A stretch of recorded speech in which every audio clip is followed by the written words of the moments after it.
Hi, my name is Jason. My name is Andrew, and we are here for the BIPOC Hour, so welcome. Jason, do you want to tell us a little bit about yourself? Sure. So, as I said, my name is Jason. I'm a trans man, 24 years old, and I'm half Moroccan and half Greek. And you? I'm 32 years old. I am half Syrian, half Lebanese, and I am a gay man. And yes, Andrew is my real name, just so we're clear. Yeah. So, tell us a little bit about yourself growing up, Jason. Where did you grow up? What was it like for you? Did you always know that you were trans? Like, how did that all sort of play out for you? So I grew up in Quebec, Montreal, and I'm comfortable saying that I always knew my identity as a man, since probably as early as 4 years old, 5 years old, definitely before school. However, unfortunately, I did not grow up in the most welcoming type of LGBTQ welcoming environment, whether from the house or outside at school. Often bullied as a lesbian as early as 6 years of age. I guess, kids always know a little bit better that when someone is not there, is not there, Yeah. So they weren't wrong. I am interested in women. And how can I say this? So as I said, bullied. It was, the environment wasn't great when it came to these. So I've internalized pretty much everything. A lot of baggage when it comes to that internalization and everything, culture was not helping when it came to that, the existing culture, when it comes to any identity beside being cisgendered and heterosexual. And I could say that, I came out, I actually got outed out. Oh. And that sucked. By who? Yeah, by who? Just tell us the tea. Well, actually, did it tell you the tea? Okay, I'll tell you the tea. So basically, there was a lesbian, and I was, how can I say, I was going through a lot of difficulties with my first relationship. And so it was, I had to confess that I was not this cis-presenting gendered woman, and that I was into guys because there was the pressure of marriage, the Arabic Mena culture. I had to get married by 25, have kids. And so that pressure was like coming to a point where it was too much for me to bear. Mm-hmm. And so, and as you know, back then I was closeted. I did not even accept myself yet. But as a trans man, the idea of even pregnancy was terrifying. It is for me too. So, I spoke to this girl, and turns out that girl did not really give a shit. She showed that she did, but in reality, not really. And somehow it got outed that there was speculation, and then my sister found out, and she got mad at me, unfortunately. And she did not think it was true, so she just threw it out of anger. Yeah. But then my mom and my dad found out. From your sister? Well, from the fight. My mom was like, "What's happening? What is all this speculation about you being this? It's not the first time I hear it."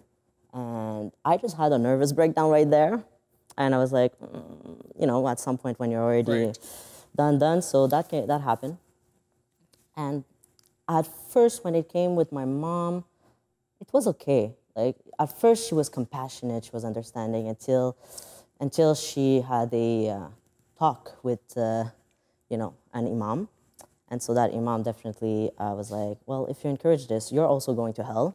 Wonderful. So clearly that imam was definitely on the more very conservative side. And so then that's when there was a rift between me and my family. That's when it really started. And eventually, when I decided to leave the house and live my life as comfortably as I want, I attempted to stay presenting. And that did not rule. I did not like dating as a girl. Mm-hmm. And that's when But this was just when you were outed as a lesbian at that time? Bisexual, because okay. of compulsive heterosexuality. I was still trying. I was like desperate. I was like, show up at some point, I guess, because everybody around me was saying like, oh, nobody actually likes guys. They just do that because you have no, like a lot of people would say that around me. So I was like, okay, I guess that's the same thing for me, right? Right. I guess. And no, it was just compulsive heterosexuality. But back to what I was saying. So the moment I came out, I left the house as a bisexual, female-presenting person. And I tried dating, female to female. I did not like it. I really did not like it. And so I eventually had to do a lot of internal work, a lot of internal misogyny. I had to deal with that. I had a lot of internal transphobia, homophobia. I had to go through it, and eventually, now I'm happy, trans, and living my life, honestly. Wonderful. How about you? Well, so I grew up in Nova Scotia. I grew up in Halifax, and it's funny because whenever now as an adult I meet people and they find out that I'm gay and Arab, sometimes there's always like a little bit of like a pity that they have for me, and I'm not really looking for people to feel sorry for me, and so they often make this assumption that my entire feeling around shame and guilt and repression is because of my cultural background, right? And so I always knew from a very young age that I was not interested in females.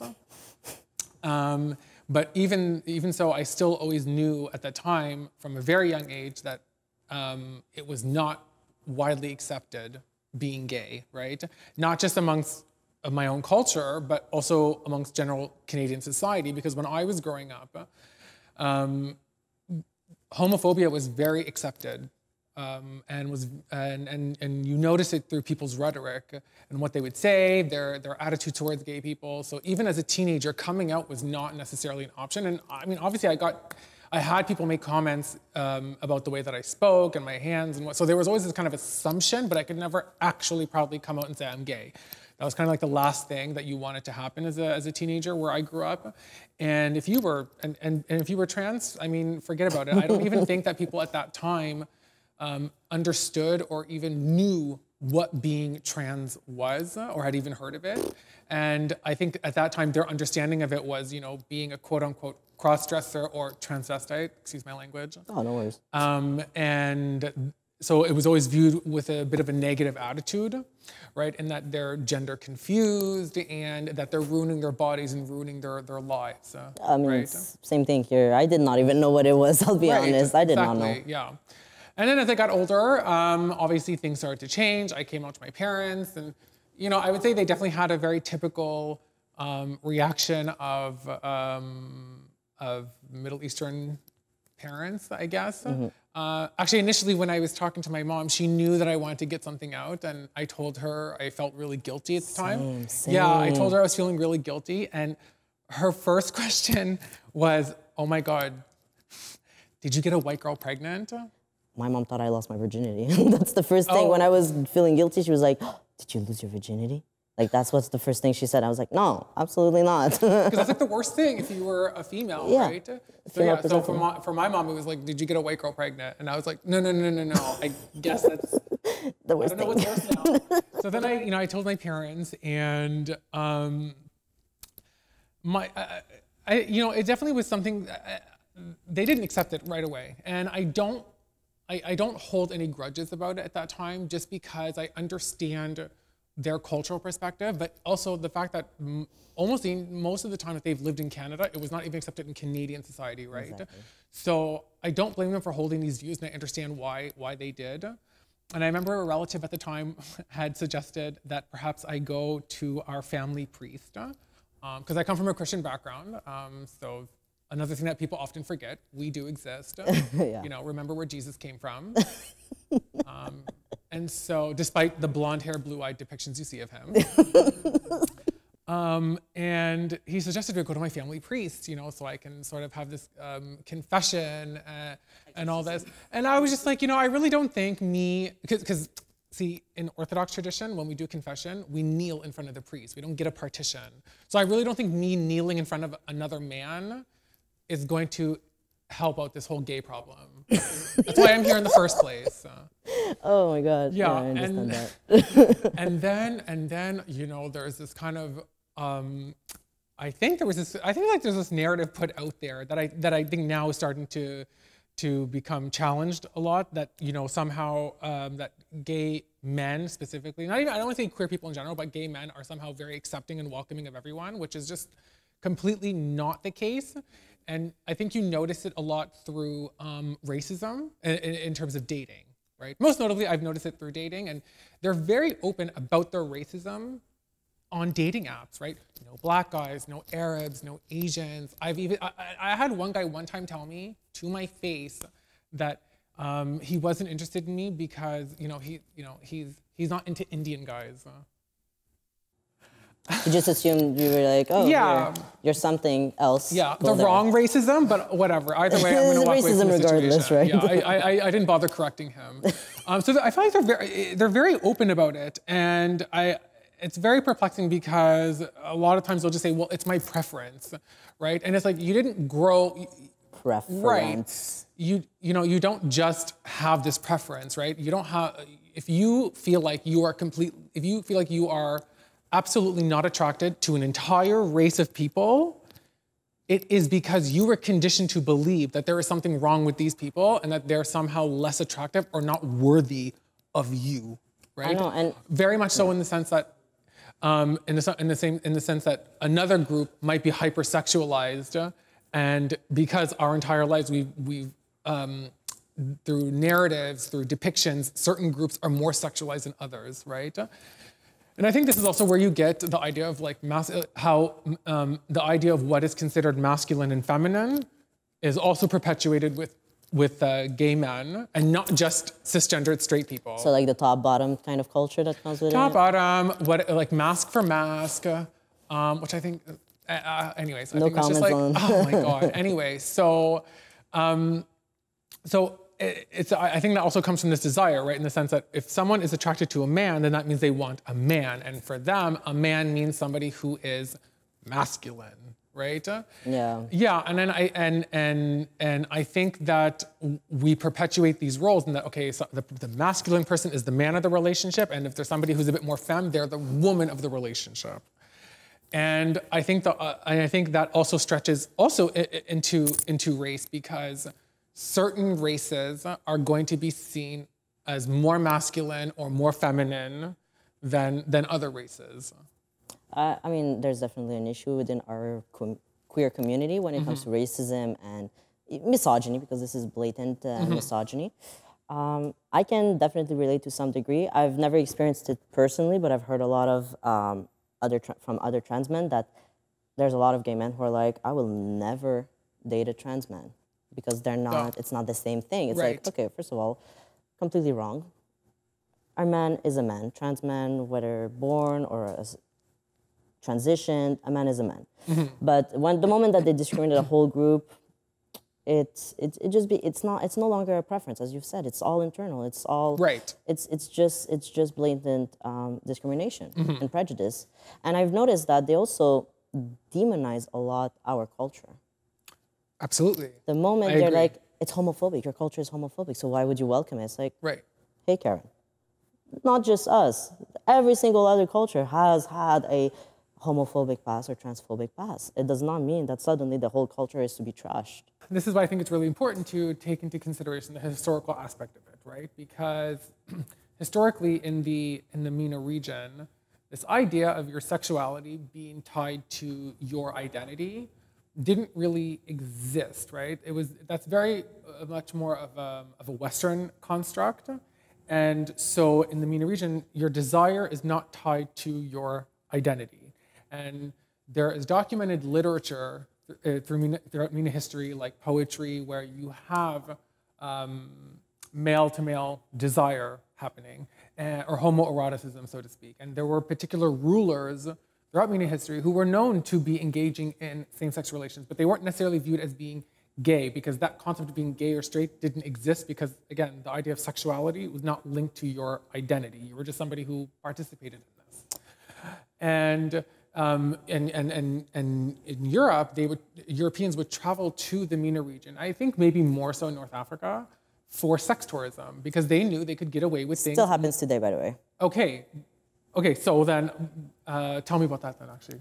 Well, for example, unfortunately, and this is the biggest issue in Morocco, it's the sex tourism, the pedophilic sex tourism. And unfortunately, that pedophilic sex tourism is often tied to older European men seeking younger, poor boys in the streets.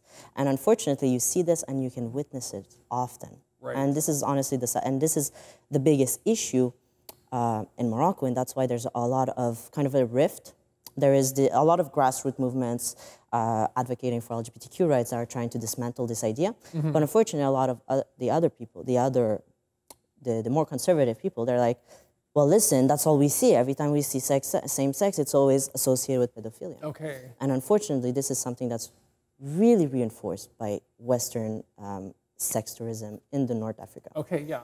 Right, okay, exactly. So when you look at the historical aspect of it going there for sex tourism, it was interesting because of the things that they knew they could get away with in the Mena region more than they could in Europe, they would view the Mena people as being debaucherous, uncivilized, backwards people. And actually, in 1871, General Joseph Eugene Domas, he was a French general during during the French occupation of Algeria. Yeah. And he wrote this book in 1871, and he was echoing the Parisian Republic's health authorities'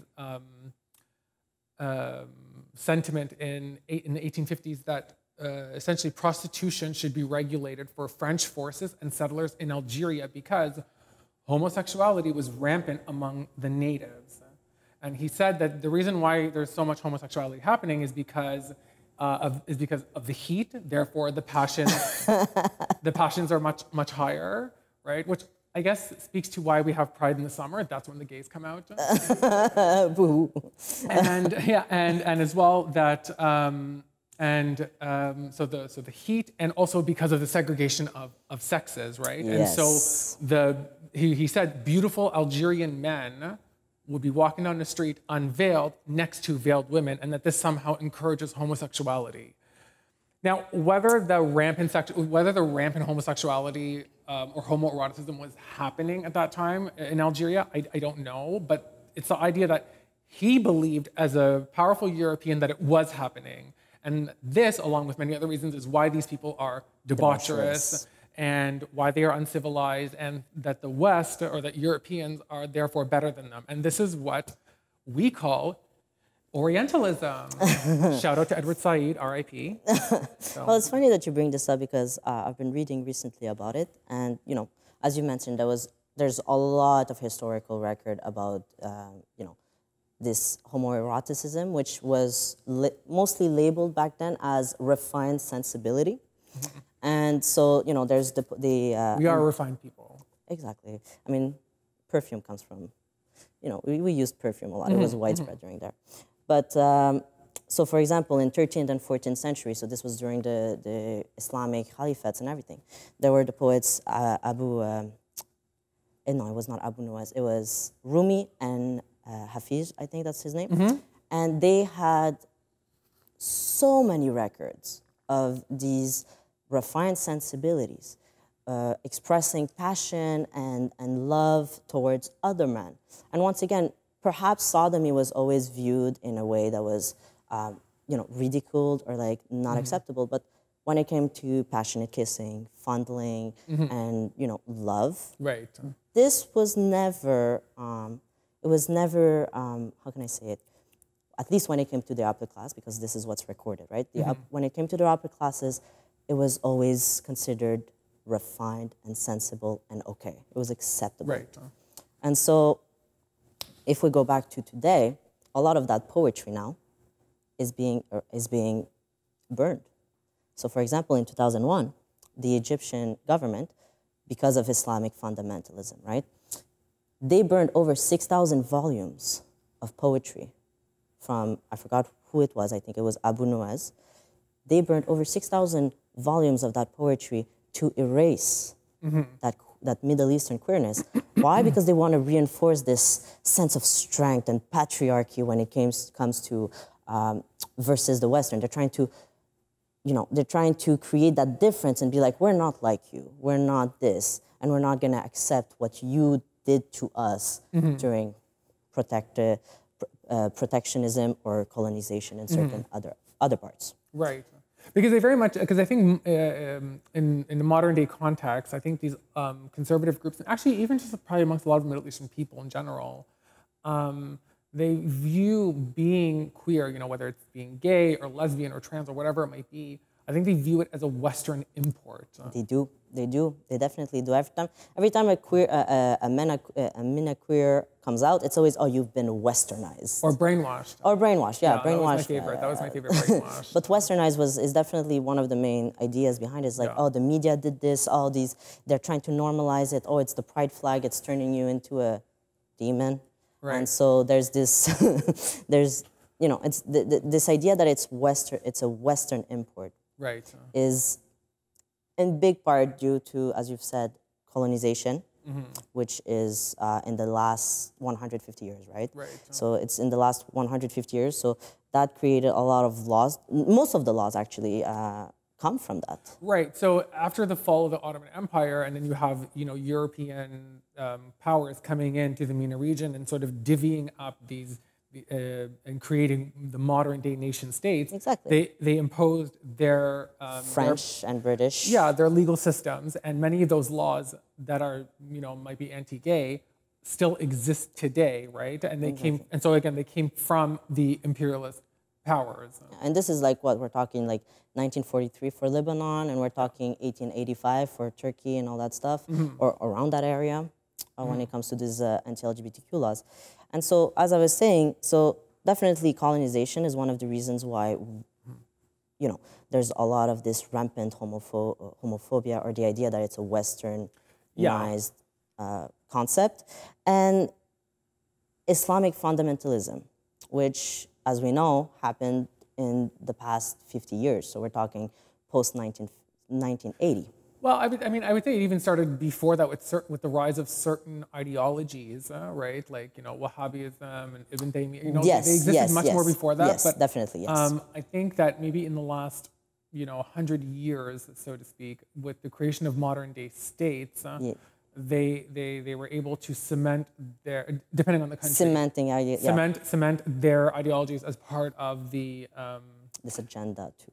I guess like sort of like the legal aspects of the country, or creating an ultra conservative and the violence that can be perpetuated. It has been solidified through this. Right. So, at least in my opinion, I believe that this whole concept of homosexuality becoming more of a this idea that it comes from the West happened in the past 150 years, and that demonization when it comes to queer Mena people occurred in those last 150 years. Right. Which I think would be interesting to be talking about the hypocrisy.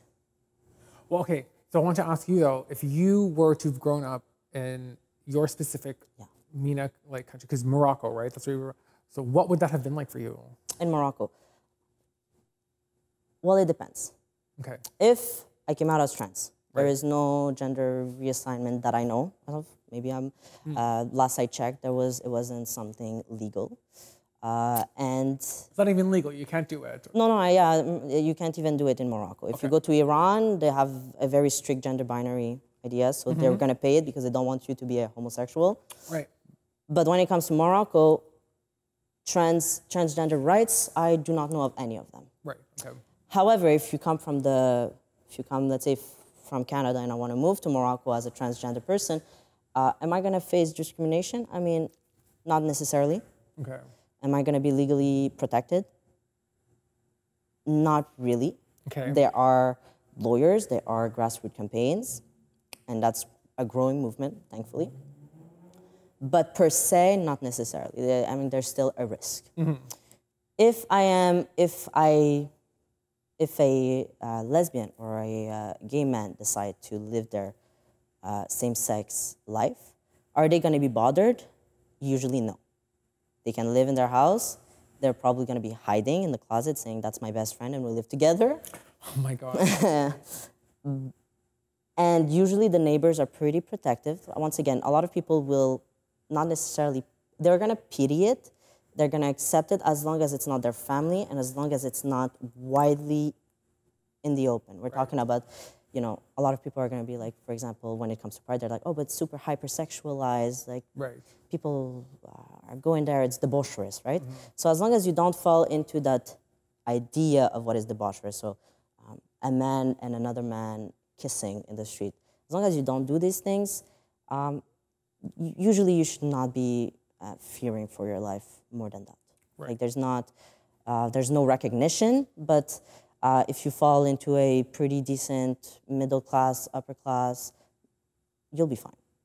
Usually. Behind closed doors. Behind closed doors, always. Yeah, you always. cannot be, I mean, let's be honest, even heterosexual couples, if they show too much of that, you know, sexual side, I mean, it's never okay. Right. So you still have to fall within what is considered sexual immorality, and PDA is not widely, I mean, it is accepted, and it's more accepted for heterosexual couples, but when it comes to same sex, I mean, don't dare. don't play with fire. And I think even with same-sex couples, I feel like it always rests upon the girl in the sense that otherwise, you know, very much, basically they're in much more conservative circles, so to speak. You know, it's like the family's honor rests upon the hymen of the daughter, right? Yeah, definitely. And otherwise, it's just kind of don't ask, don't tell, don't talk about it. Like basically, don't create yourself a reputation because then no one's going to want to marry you at that point. And unfortunately, personally, as someone I came out as a trans man to my family actually just a few months ago. Okay. And even when I came out as liking women, they still tried to talk to me. They thought it was a phase, right? But when I came out as a trans man, you cannot hide that you're a trans man, especially when, you know, I was the older kid, right? So everybody knew me, the family, the friends. And so to protect the reputation of the family and to protect the potential marriage of my sisters, my parents were like, we can no longer like keep you around because they're like, you know, like nobody's gonna want to marry your sisters now because their older sister, I mean, clearly I'm a brother, but sister is a trans cross-dresser, is morally debaucherous or whatever. You're haram. I'm haram. So they're scared that who I am, my identity, will end up spilling over the honor of my sisters, and because of that, they will never get married. And my sister, who is younger than me, also told me the same thing. She's like, you did not think of me because I want to get married. How am I going to get married now when you come out? And so marriage is like the focus.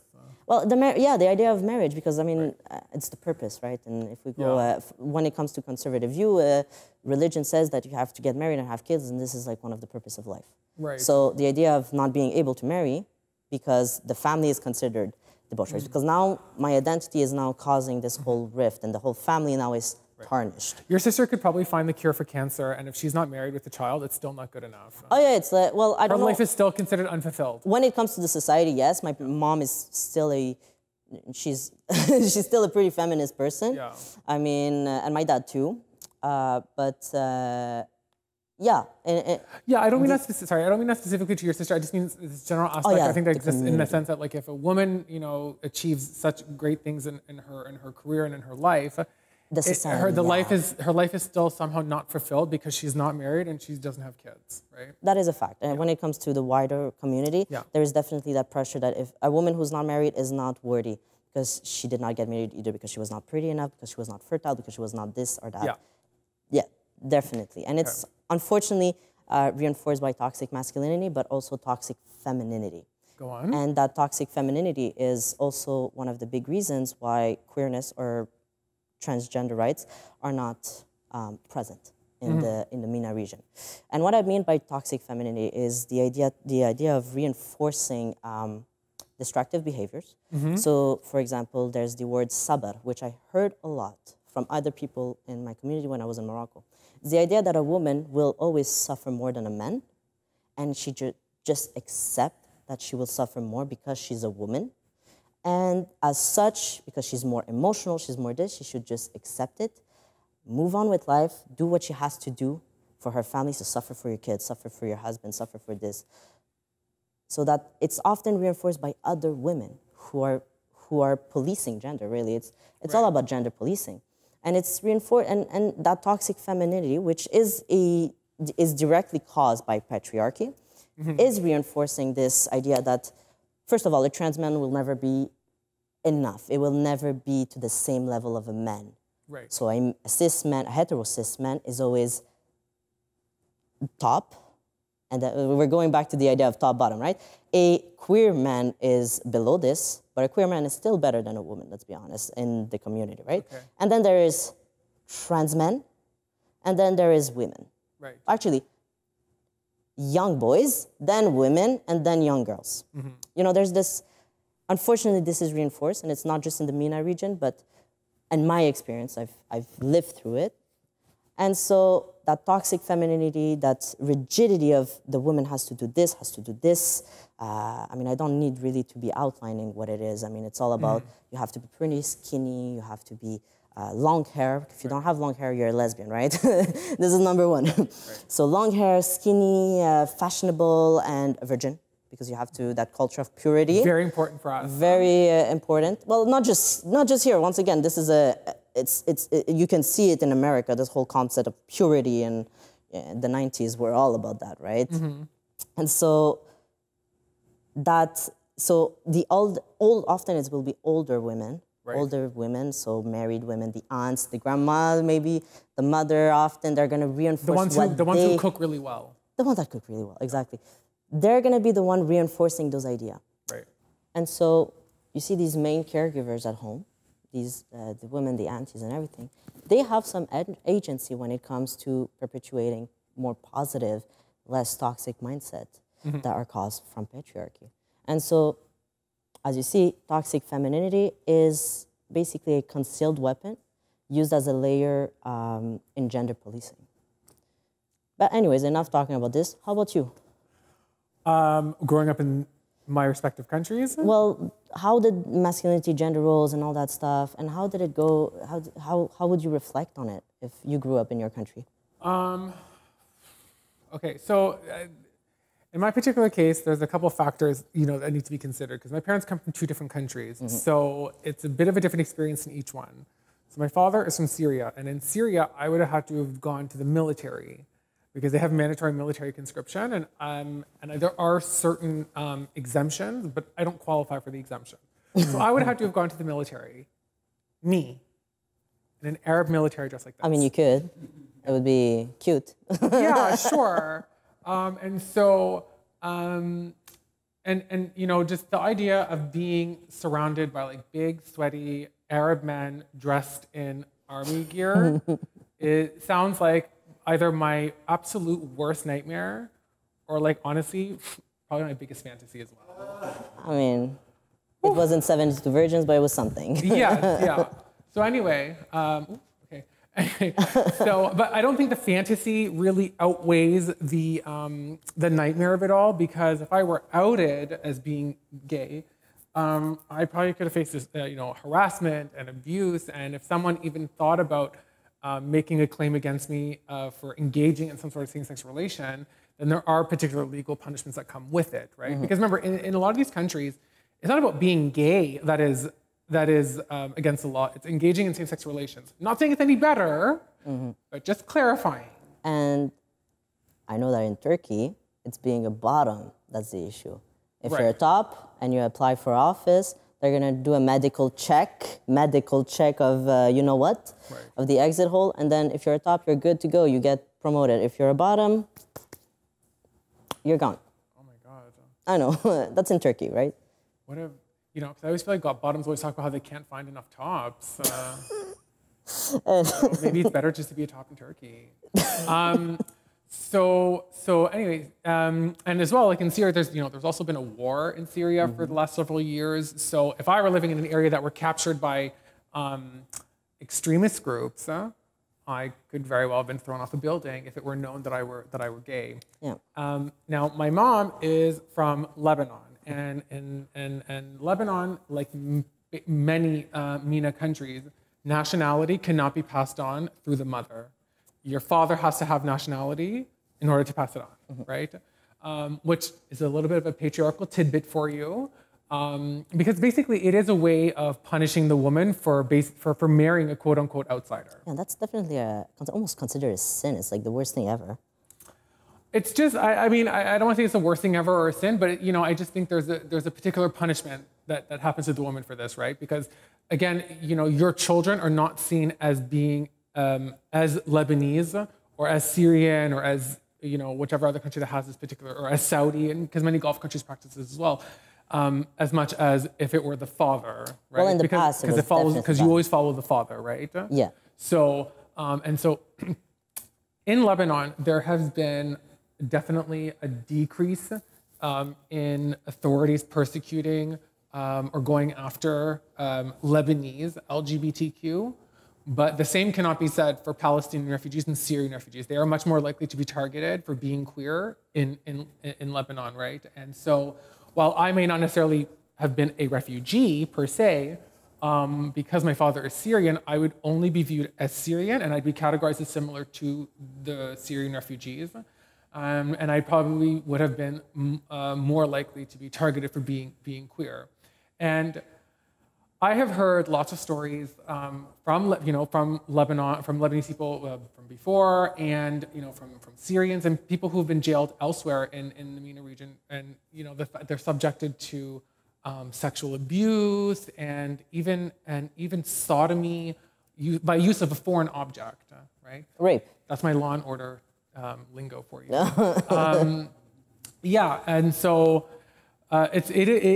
When you are arrested for this type of stuff in some of these countries, depending on where you are and depending on the situation, I'm sure it can be quite brutal and traumatizing.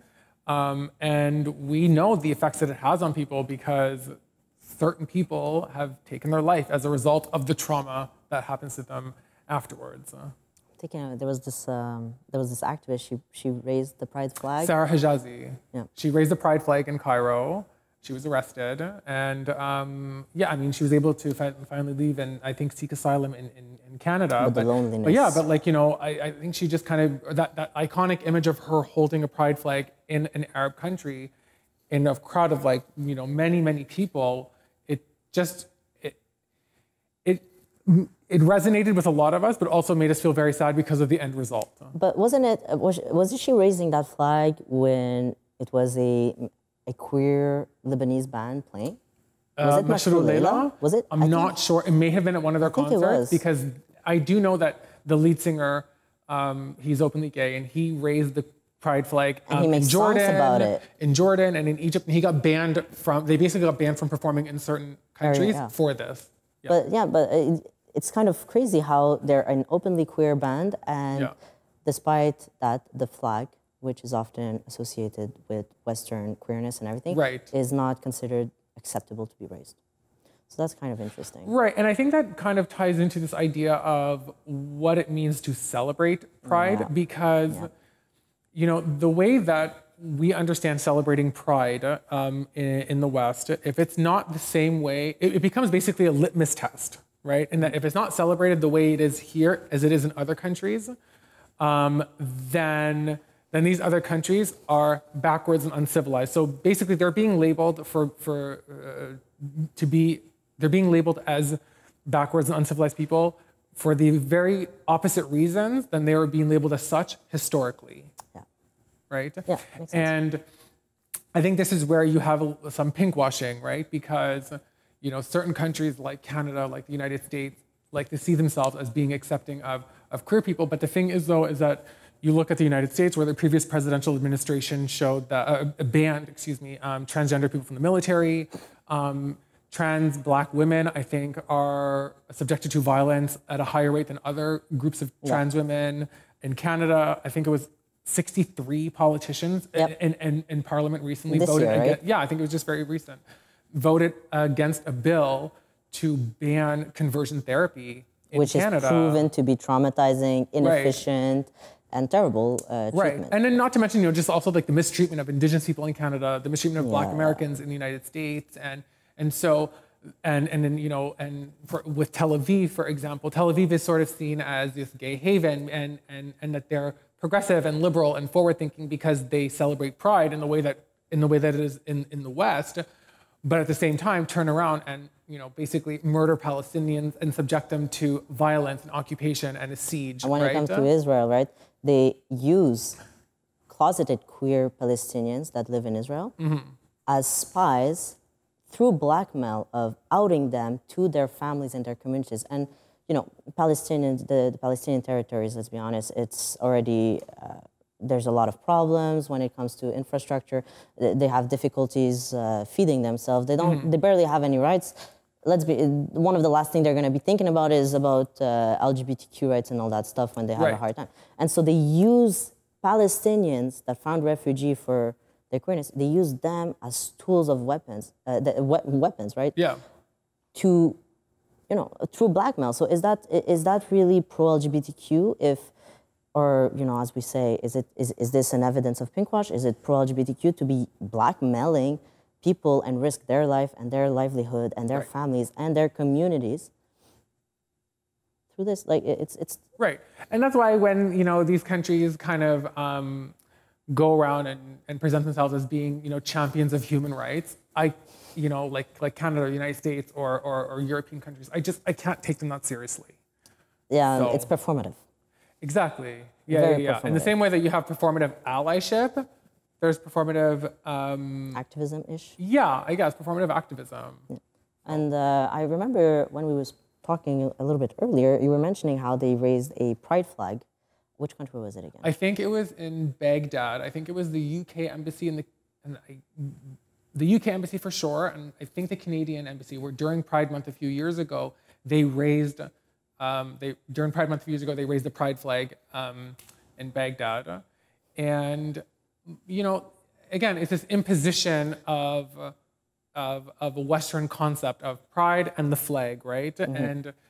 And I spoke with a lot of LGBTQ people from the region, and you saw it on social media that a lot of them weren't necessarily happy with that because, one, you're putting a spotlight on them, which then puts a target on them in these countries, but also they have their own way to go about their activism, right? Because the thing is, though, is that if you're going to sit there and raise a flag and show you're for these people, are you ready to offer asylum to all the queer people who live in the Mena region? Exactly. Because if not, then you're just being provocative. In a way, yeah, absolutely.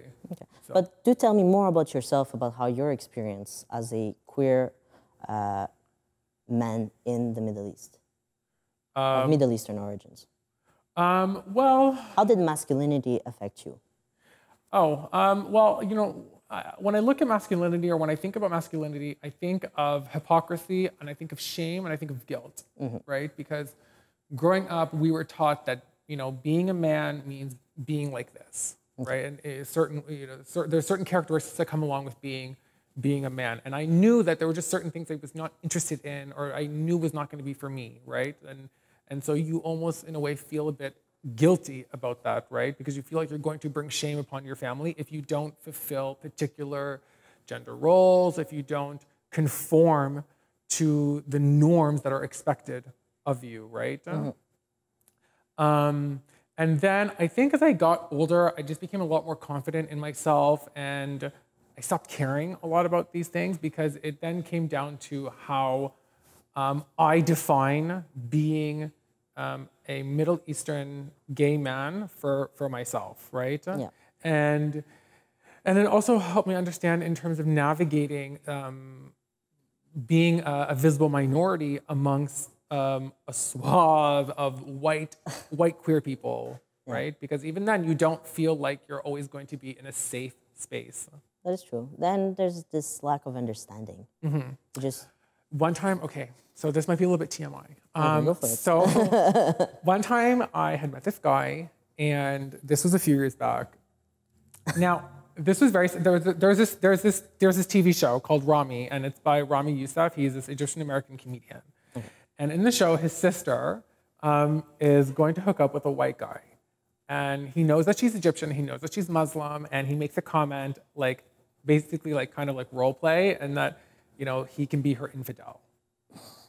And a few years ago, I remember when I watched it happen, when I watched that episode, it just, I had to pause it. Cringe. It cringed because I experienced something very similar a few years back where I met this guy and we're at his place and whatever. And at one point, we were talking, and he made this comment where he thought I was Muslim, which happens all the time.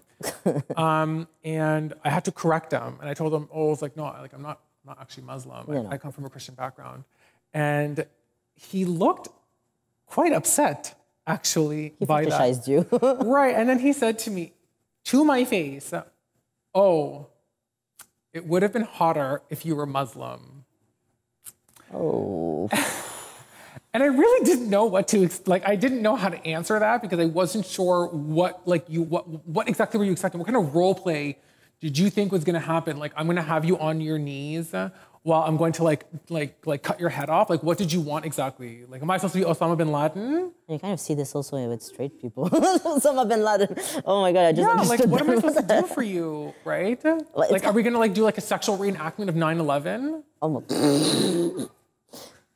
I never understood this fetishization, or however you want to pronounce it.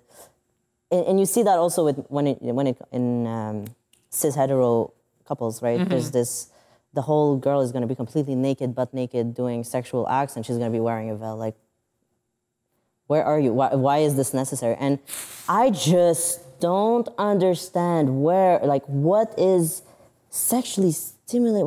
What is arousing about this whole cultural and religious fetishization? Well, I think part of it is, it's a form, I think, of sexual conquering, right? Ooh. Whereby, you know, you have an idea of what you perceive this person to be, and as such, you expect them to act in that particular way, right? Mm-hmm. And so, and as a result of that, you know, whether they're Muslim or Arab or Black or Asian or, you know, XYZ, you know, you're trying to collect them all, and it's a form. It's objectification, right? Yeah, it's a new form of colonization, right? Sexual colonization. You really said it well. It's collecting, and it's like they're Pokemon. Conquering, sexual conquering. Yes, exactly. It's kind of crazy that we find that in our own community, when it's one of the first things we advocate and we are against. It's objectification of anyone. Really. Right. Of femininity, I would even say. Right. It's crazy. So I'm really sorry that happened to you, by the way. Like, that's crazy. It's only one of many instances, so it's fine. I'll write a book on it one day. I mean, I never lived that specific cultural fetishization. However, when it comes to straight men, for some reason, like, they do consider me a trans man, but if they want to experience whatever, like, it wouldn't be surprising if they're like, oh, but you're a trans guy, so I kind of want to try. And it's like, excuse me. Like, no. What do they want to try exactly? They want to try this homoerotic. Right. You know, they think they could like fuck the trans.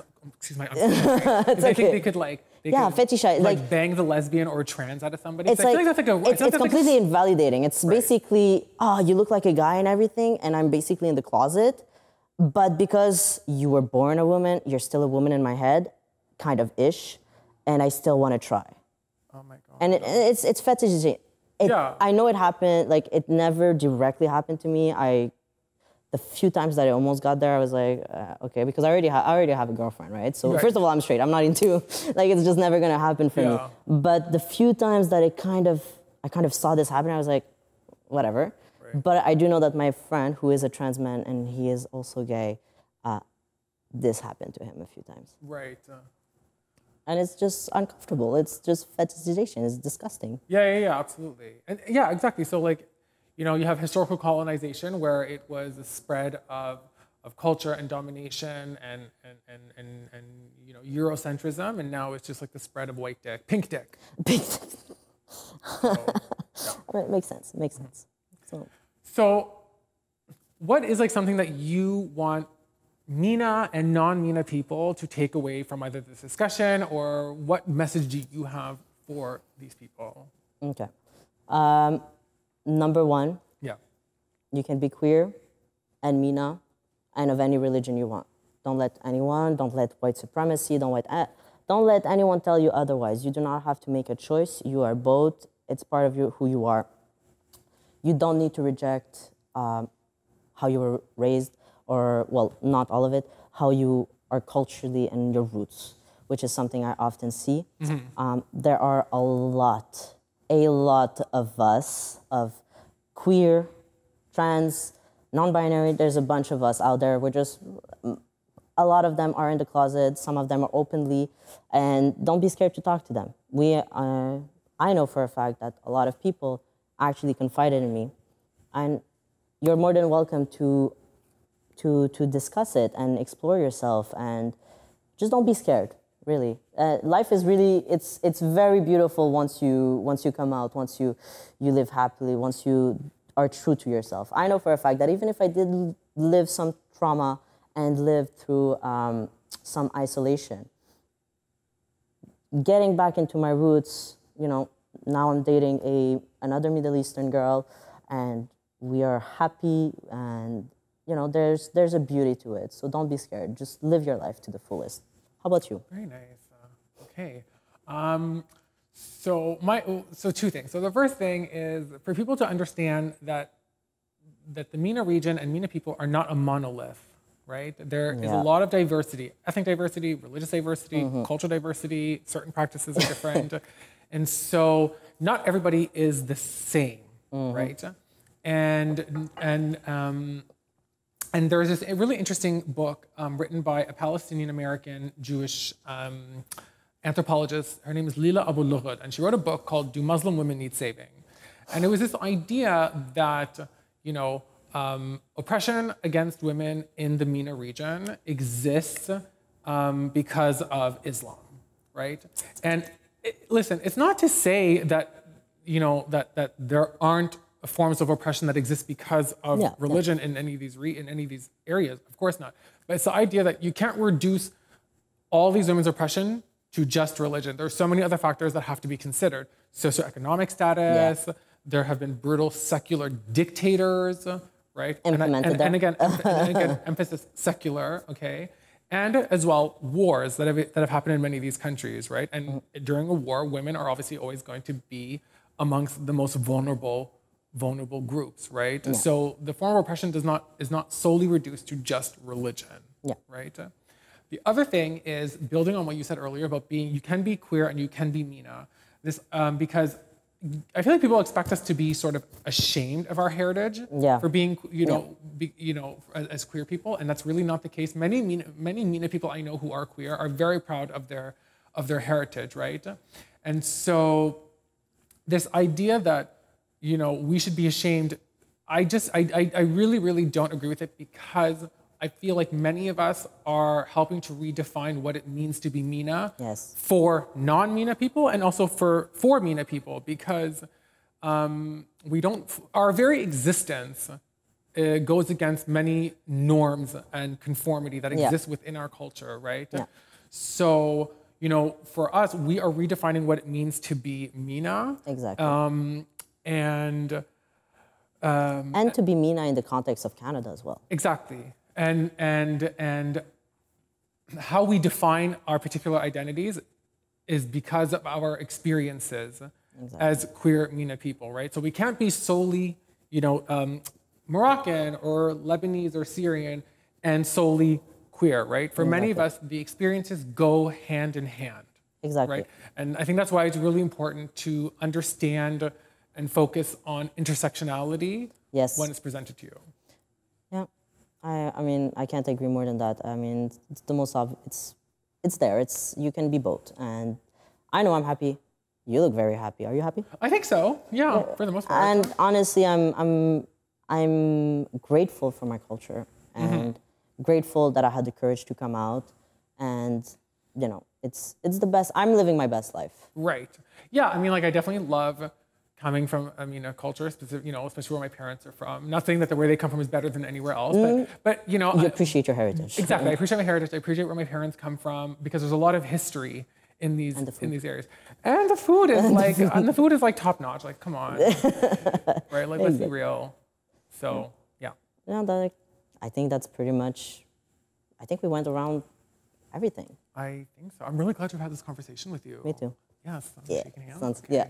Wonderful. Sounds good.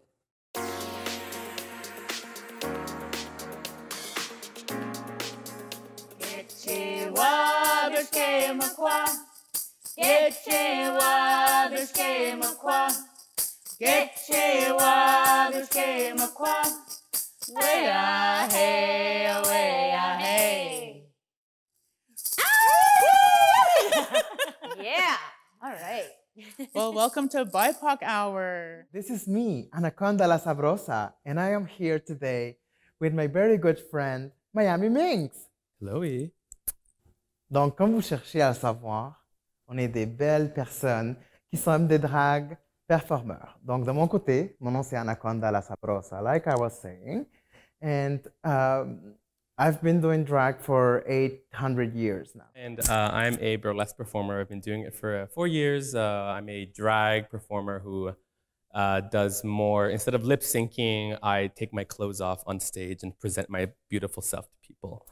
Queer Asians' sexualities and gender identity is so tied into like a relationships with the community that is often through the lens of which like these gets expressed. So to come back, for example, to Tam's story, even though she didn't come out to everyone, like I found it very interesting about how she used like her unique position in like the Asian queer community as like being both asexual and aromantic. And she has been advocating for her other queer Asian friends. Je me présente souvent comme une autrice vaudou, une femme vaudou, parce que je me sens à l'aise là-dedans, puisque le vaudou est transversal. Le vaudou me permet de voguer dans tout type d'univers, de parler de ce que je veux et de lutter pour la cause humaine en général. Le vaudou me permet d'inclure et non d'exclure. Moi, je trouve qu'il y a quand même une technique, peu importe le style de danse. Puis il y a beaucoup de gens qui comprennent pas ça ou qui le voient pas. Ouais, c'est ça. Ben, en fait, c'est une éducation qui est constante, hein, on va dire. Que même, genre, nous, en tant qu'homosexuels, il y a comme une certaine... on doit encore éduquer certaines personnes.